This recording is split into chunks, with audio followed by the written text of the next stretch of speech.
What's up, everybody? Welcome to today's edition of Everyday Discipline, where we decode, deconstruct, and reverse engineer self-discipline for you to get whatever it is you want in your life. My name is Brent Kokel. I am your host. Man, one day, just one day, I want to sound like Tucker Carlson does when he's like, "Welcome to Tucker Carlson tonight." I like how fast he says his name. Like, it reminds me of a Seinfeld character in the opening monologue. Like, he nails that thing like most of the time. But I digress. And besides, if you listen to the show anyway, you get the idea that I'm kind of on the conservative side. And by kinda, I mean super. That's pretty much what I mean by kinda. So in any event, guys, this is a show where I want you to do something as your fee for listening to the show. Your job, after you listen to this episode, is to do something based on what I talk about in this episode in the next 24 to 48 hours that is going to improve your life in somehow. Where in your life is up to you. It can be something in business where you want to make more money. It could be something in body where you want to be more fit. Maybe you want to look better with your shirt off. Maybe you want to lose some weight, whatever that is for you. Could be something inside of balance, which is your relationships. Could be something inside of being, which is your spirituality, your connection, your confidence. Wherever it is for you, that's not so much important to me. What is important to me is that you actually take some action. And this is all based on the thought that so many people say they want to change and transform their lives, but very, very, very few of them do it. I want you to be one of the people that actually does it, because you can. And it's actually not that hard. It just requires consistency, which I get is difficult, but doing consistent, easy things is how you get big ass results. So I'm gonna tell you guys a story today that is one that like puckered up my butthole when it was actually happened to me in real life. And it's like, I don't know, I'm just nervous when this whole thing is going down. So you know the counters on cars where it tells you how many miles you have to go until empty? Like, I remember my very first car that had this. It was a BMW X5. It was like a 4.6 motor before they made the M version of the X5. This was like the top one. And so I had that and it had a counter down on how many miles you had to go. Now, granted, big engine, miles go down pretty quick. But my question is, how long do you listener, how long do you normally let it go before filling up? Like, what's the lowest you let it go to? If you're watching on YouTube right now, give me a comment that says how low, like just a number. Like, how low do you normally let it go before you fill it up again? Well, electric cars have the same kind of thing.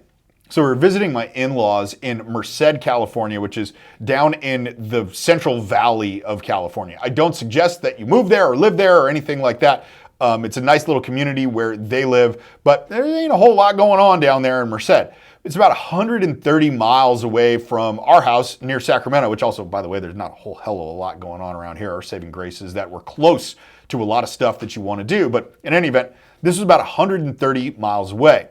Now, we borrowed my mom's Tesla to go do this.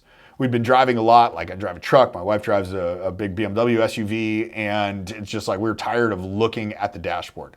My wife drives about 2 hours a day back and forth to drop the kids off at school, which is 30 minutes there, 30 minutes back, then pick them up and then bring them back. Whole different story about the school. I'm not going to bring that into you guys today. I've just been driving my truck around a lot. We were just tired of looking at the same dashboard, and so we asked my mom, "Hey, can we borrow your Tesla?" So she's like, "Yeah, no problem." So she's got this Model X, which has the doors that go up. Super cool, right? And getting to this, well, I charged it when I got to Merced, because we started out with a full battery, and the full battery said that we were supposed to be able to go, I think, about 270 miles, but that's 270 miles driving like a bitch. And I'm like, dude, I got like a 700 horsepower Tesla. I'm not going to drive this thing like a bitch. Oh, no way. So as you can imagine, like, the miles go down a lot faster when you're driving it like not a bitch. So I got down to Merced and we decided to charge it on the way home. Now, there was 130 miles between where we were charging it and our house, because we had that plugged into the navigation. And if you've ever been in a Tesla, it's super cool because you type in the navigation, it'll tell you what percentage of battery charge you need in order to get there and how much percentage of battery charge you're going to have left once you do get there. So we plug it into a supercharger that's outside of some grocery store, sit there for about 15 minutes, charges it up, says we've got 170 miles to make it 130. No problem, I'm thinking. And then I'm going like, oh man, at about 50 miles from home, because the mileage is going down a lot faster in the car and what I have left than what is on the road. Then I start getting all these notifications from the car that says, dude, keep it below 70 if you want to make it to your destination. Then it says keep it below 60 if you want to get to your destination. So now I'm forced to drive this thing like a bitch because I'm not stopping. Right? We're not in a good area of town. Like South Sacramento is not a good area of town. We are not going to get on the supercharger there. Plus, our kids are going nuts because they've been in the car for like 5.5 hours in a day, and we're just not doing it. Of course, the projection in terms of how far we could go based on the charge we had, those were wrong. That is the lesson inside of today's episode, guys. You're figuring how I was going to get there, huh? Believing in your projections is one of the most dangerous things you can do. That's the lesson here. Believing in your own projections is one of the most dangerous things that you can do. Now, I look at this specifically applied to business, and let's focus on business in this episode in terms of the lesson and how it's applied and really how it's relevant to you and what you can do in your own business, in your own life. So when you get a good new idea, whether that idea is to expand a product line in an existing business that you've already been running, and I don't care if you've been running it for 2 years, 10 years, 15 years, like whatever it is, you get excited about running a new product line, or you get excited about starting a new business if you don't have one yet, or most classic entrepreneurs that have a business under $10 million, they've got like 5 different businesses that they're all trying to make work at the same time. So they get excited about new ideas, and of course we think that they're going to work like they should. But our projections are usually created by overly optimistic people. They are. When you're creating your projection, your back of the napkin pro forma, it's like you're just being optimistic at that point. It's the nature. Now here's the thing, you wouldn't take risks if you didn't have optimism. You would sit back in the cut and you'd be like, all right, cool, we don't need to try anything else. Got my regular business that's producing enough cash for me to live. Granted, I can't buy a brand new 911 Turbo S, but the one that I got is just fine. Right? That's the mentality of that business owner. You wouldn't, because you're optimistic. That's why you would take risks. But optimism is often really dangerous. Here's a story that really illustrates this point and how I've fallen victim to this thing too. Which, by the way, like if you recognize every single episode, like the frequent listeners of the show, the lesson is based on something that I've screwed up.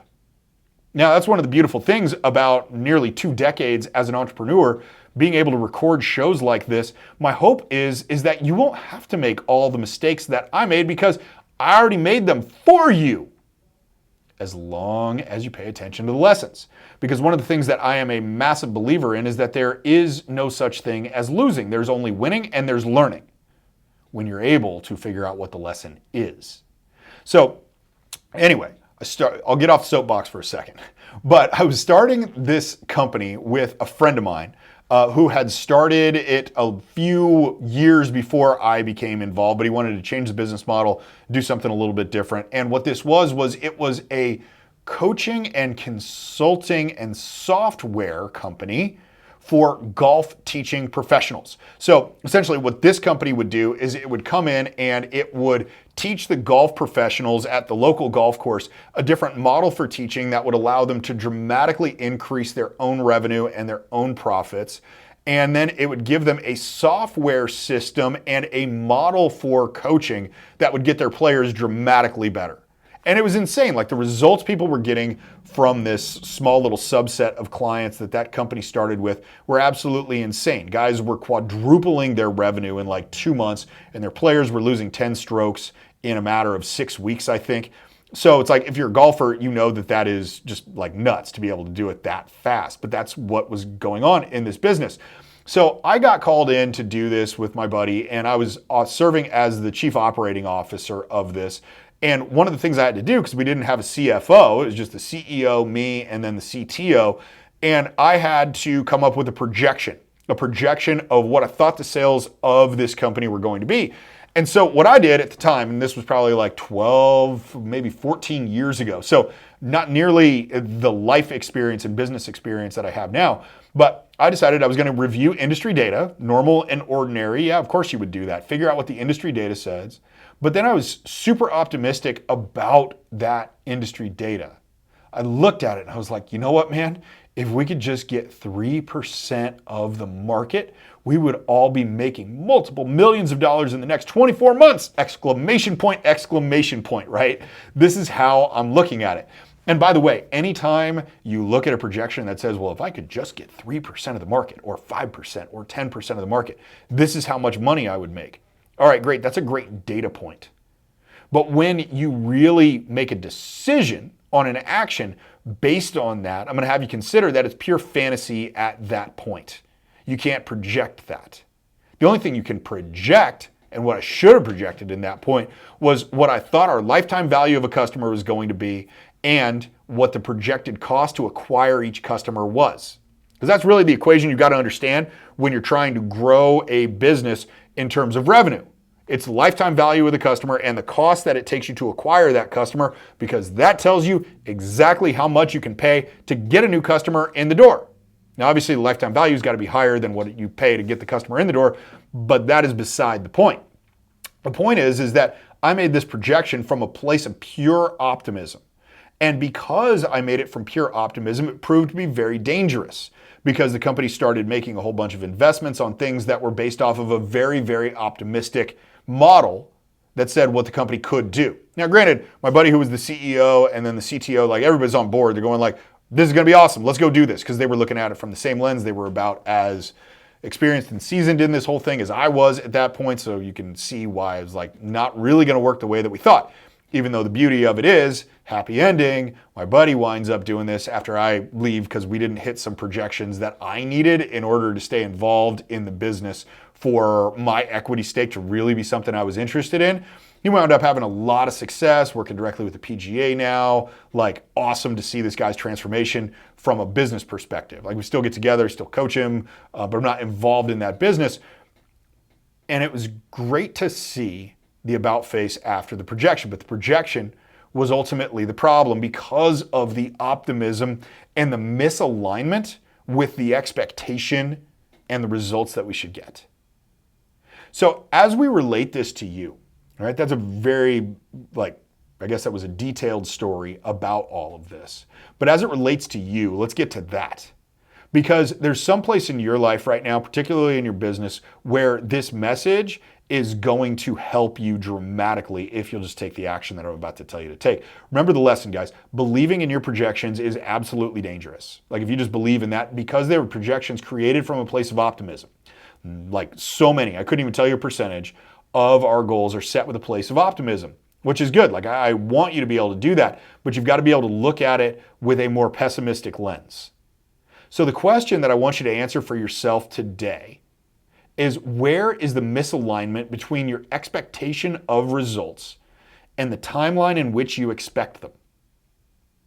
This is a speed conversation, because that company with the golf software I was talking about would eventually hit the projections, just not in the timeline that I set them. There was a misalignment between my expectation of what the results were and the timeline it was going to take to get them. Make very different decisions when your timeline is accurate. The investments are different. Sometimes they're faster and bigger. Sometimes they're slower and smaller. But understanding where the misalignment is gives you the best optics into the next decision to make. So ask yourself that question. Spend some time writing that out. You might need 20 minutes with a journal open. Just make your pen move the whole time. You will get to the bottom of the answer. But that's what I want you to do today. Speaking of things I want you to do, please do this before you leave the episode here today. Whatever platform you are on, if you're listening to this audio only, whatever platform you're listening to this on, please give this show a rating. I would very much appreciate that. If you're watching on YouTube, give me a like, give me a comment, and give me a subscribe button. It helps the algorithms get this message out to more people. I want more people to get this message because, again, I've made enough mistakes that I don't want other people to have to make. I've already made those mistakes for you. If the value in the lesson that I got and the money I wasted and the time I wasted and the energy I wasted helps people not have to do the same exact thing, then I'm a happy fucking camper right here. So please do that for me. Give me a rating for this show. I would be very, very grateful. Also, dude, if you don't subscribe yet on either the YouTube channel or either of the platforms or any of the platforms for audio, go ahead and subscribe. There are 3 new episodes of this week, all between 12 and 15 minutes. Make sure you can listen to it on the car on the way to work. All right, guys, that's it. That's the show for the day. I'm going to do my job and come back next time. I want you to do your job and you come back too.